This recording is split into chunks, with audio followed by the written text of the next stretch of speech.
চলো তাহলে আজকে একটা কিউট লাভ কেকের ডিজাইন তোমাদেরকে দেখাই। প্রথমেই একটা স্পঞ্জ রেখে ম্যাঙ্গো কিছুটা দিয়ে লেয়ারে, তারপর আবার একটা স্পঞ্জ দিয়ে এরকমভাবে ক্রিম দিয়ে পুরো স্পঞ্জটাকে ঢেকে দিচ্ছি। এটা হচ্ছে ক্রিম চিজ মধ্যে যেটা দেখছো। তারপরে আবার চোকো চিপস এরকমভাবে চোকো বল আরও কিছু দিয়ে এরকম প্রত্যেকটা লেয়ার করে নিয়েছি। তার উপরে ক্রিম দিয়ে পুরোটাকে এবার ক্র্যাম কোটিং করে নেব।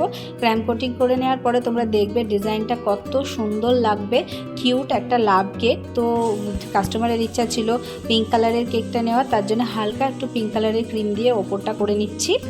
এবার কি করব, ওপরে একটু একটু করে এইরকম ধরনের ডিপ কালার লাগিয়ে লাগিয়ে দিতে হবে যাতে কেকটা একটু ইউনিক লাগে।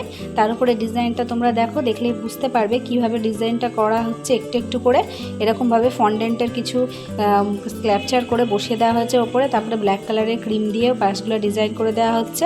তারপরে যখন সব শেষে তোমরা দেখবে কেকটা কি কিউট লাগবে। অবশ্যই এই ডিজাইনটা দেখে একবার বানাবে, আর কেমন লাগলো ডিজাইনটা আমাকে কিন্তু কমেন্ট করতে ভুলবে না। আজকের ভিডিও এইটুকুই, দেখা হচ্ছে আবার অন্য কোনো বড় ভিডিও নিয়ে।